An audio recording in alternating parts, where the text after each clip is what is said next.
فاطمی صاحب د پاکستان پوځي رژیم یو ځل د افغانستان اسلامي امارت سره د اوربند اعلان کوي، بل ځل بیا په ورونو دغه اوربند مات کړی ده. تېره شپه هم دغه کار ترسره کړو. فکر کوئ چې پاکستان په ټوله کې د نړیوال قوانینو څخه نورمونو څخه هیڅ کوم ډار هراس نه لري؟ بسم الله الرحمن الرحیم. سلامونه احترامات تاسو یوسف وروره او همدارنګې ستاسو قدرمندو لیدونکو اوریدونکو ته. نه، پاکستان بالکل نړیوال نورمونه او قوانینو ته نه کم احترام لري، نه په رسمیت پیژني. د اسرائیل دویم ورور دی. تاسو ګورئ چې اسرائیل هم چنان همداسې نړیوال قوانینو ته په سپکه سترګه ګوري او اصلا ورته ارزښت نه ورکوي.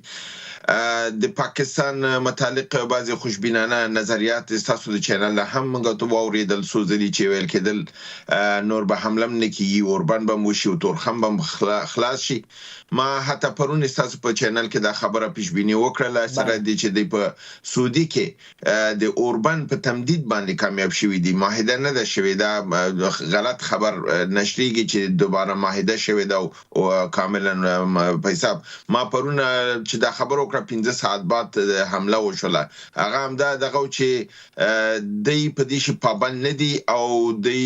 د خپل د داخلي مشکلاتو له کابل نه کله یو وقفه اخلي او په تاسو باندې برید نه کوي، په افغانستان برید نه کوي. چې کله د خپل داخلي ستونزو نه خلاص شي، دا پیشبیني ما تاسو کړې و چې دی به برید کوي. دا کوم برید چې اوس هم شوی دی دا هغه برید نه دی چې زه تاسو ته وایم. لکه پرون مې تاسو برنامه کې ویلي چې په دې میاشت کې اخر کې یعنی دسمبر په اخر کې یا د جنوري په اوایلو کې پاکستان چې کوم برید کوي هغه ډیر بل برید دی، دا برید نه دی. دا برید خو فعلا د پاکستان دا ادعا کړې ده چې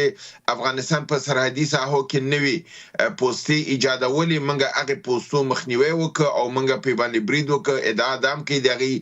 رسانۍ چې د لاسو نه زیات د افغانستان پوستې وهلې دي او ډیر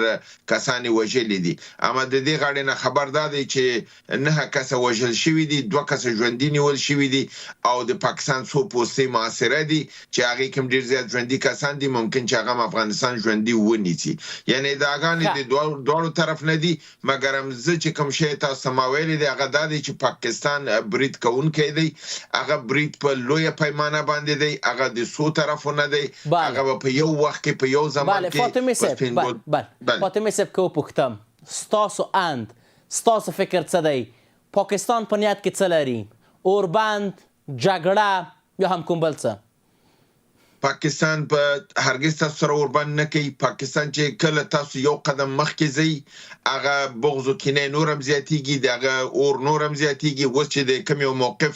روسیې او هند یو ځای اعلان کړی دی، یو ځای سره د افغانستان په حق لینیولای چې دی به د افغانستان سره ودرېږي، د افغانستان نه به دفاع کوي او افغانستان سره به مرسته کوي. دا په پاکستان کې نور هم هغه اور ورته شوله ورکړی دی. بل دا دی چې دی فکر کوي چې موږ که تورخم بند کو نو دی به د فشار لاندې راشي. برعکس دوی په خپل د فشار لاندې راغلل. اوس په خپل د دوی لوی شخصیتونه وایي چې که چېرته په لنډو وختونو کې تورخم خلاص نشي د پیښور خیبر پښتونخوا نوکومت او نظام کاملا سقوط کوي او پنجاب دغه مرسته نه دی رسیدلې، دروازه چې بنده شوې ده. نو د دې تاسو سره سو مصالحه نه کوي، د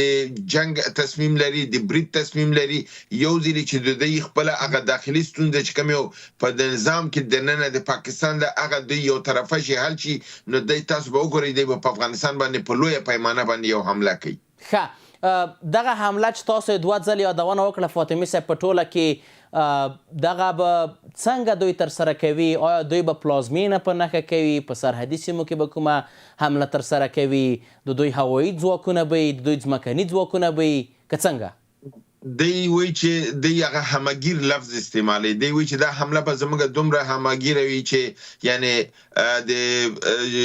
سپین بولدک د لارې نه همدارنګه د پکتیکا د کونړ او د دې ساحې نه به وي او د نن نظام کې به وي، هوایي حمله به وي او په بعین حال کې به د دوی دا کوشش کوي چې مخالفین هغه سره په خبرو کې دي چې هغه هم د نن عملیات وکړي. چې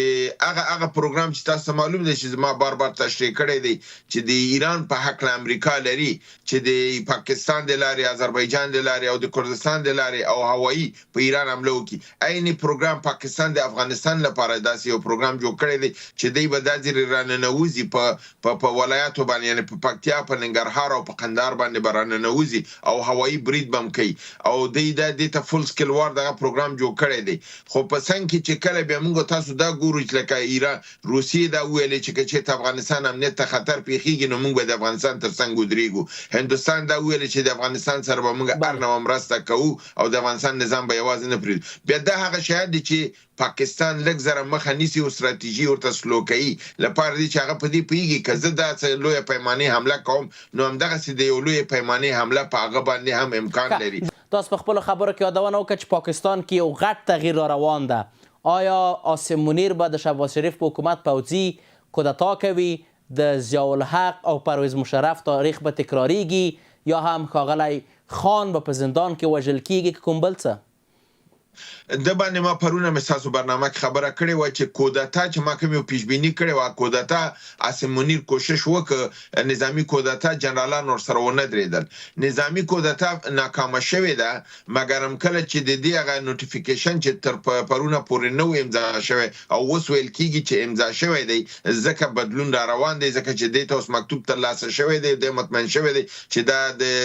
چیف اف ډیفنس فورس یعنی سرقمندان اعلی د ټولو قواو تعیین شوی دی نو د به اوس د کودتا د لارې نه بلکې د هماغه مقام نه چې د قانون د 28مې ماده د دغه بدلون په اساس باندې یعنی 27th امندمنت په اساس باندې چې د کوم اټوریټیو پاور ورکړ شوی دی دغه نه به استفاده کوي دا به ټول مخالفین نیسی اته ممکنه د صدر اعظم هم بدل شي نظام کې بدلون راشي ډیر شیان متوقع دي ضرورت ورته شته فاطمه صاحب په اوس وخت کې بله ضرورت عاصم منیر تاسو لاندې دغه ضرورت ویني چې شهباز شریف د واک څخه ګوښه کړي د دې سربیره چې دای په قانون کې مستثنا هم کړلو د دې سربیره د 15 کالو لپاره به د پوځ مشر هم وي دفاعي ځواکونو مشر به هم وي